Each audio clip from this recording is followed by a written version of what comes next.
সকলোলৈকে নমস্কাৰ জনাইছোঁ। আজি এটা বলবম যাত্ৰা কাৰ্যসূচী এই ভিডিঅ'টিৰ জৰিয়তে উপস্থাপন কৰিব বিচাৰিছোঁ। আমি পবিত্ৰ শাওণ মাহত প্ৰতি বছৰৰ দৰে এইবছৰো বলবম যাত্ৰাৰ বাবে আমি নগাঁৱত অৱস্থিত মহামৃত্যুঞ্জয় মন্দিৰ দৰ্শন আৰু নগাঁৱতে অৱস্থিত শিলঘাট ত্ৰিশূলধাৰী বাবা শিৱ মন্দিৰলৈ বুলি ৰাওনা কৰিলোঁ। আমি পোনপ্ৰথমে গৈ এই নগাঁও অৱস্থিত যি মহামৃত্যুঞ্জয় মন্দিৰ তাতে আমি সকলো ভক্তই এগছি চাকি বন্তি জ্বলাই আশীৰ্বাদ ল'লোঁ, বাবা আশীৰ্বাদ ল'লোঁ। আৰু তাৰ পৰৱৰ্তী সময়তে আমি ত্ৰিশূলধাৰী বাবা মন্দিৰলৈ বুলি ৰাওনা হ'লোঁ। যিহেতু ত্ৰিশূলধাৰী বাবা মন্দিৰত ৰাতিপুৱা পিছবেলা 3টা বজাৰ পৰা ৰাতিপুৱা 5টা বজালৈকে মন্দিৰৰ দুৱাৰ বন্ধ থাকে। যিহেতু তাত জংঘল এৰিয়া, বাঘ ভালুকৰ বা হাতীৰ দৰে জীৱ জন্তু আক্ৰমণৰ পৰা ৰক্ষা পাবৰ বাবে প্ৰশাসনে এইটো অনুমতি নিদিয়ে।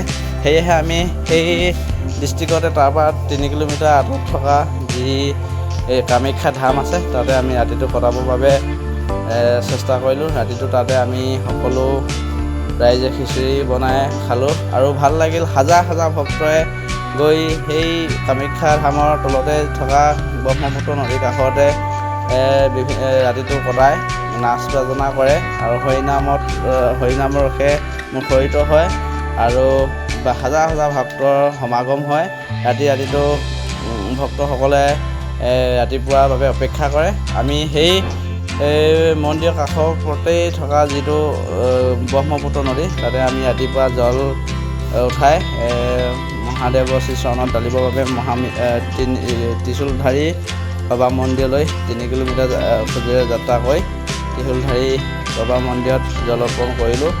আৰু ত্ৰিশূলধাৰী বাবা মন্দিৰৰ সন্মুখতে যি ব্ৰহ্মপুত্ৰ নদী আছে তাতে এটা ডাঙৰ শিৱলিংগ আছে।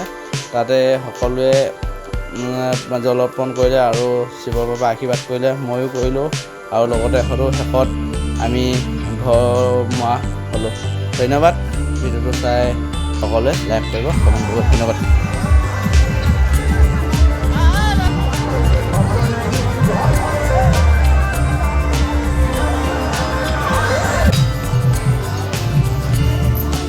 বাবা ত্ৰিশূলধাৰী বাবা মন্দিৰত সোমবাৰ দিনাখন বলবম যাত্ৰা কৰা ভক্তসকলক সেই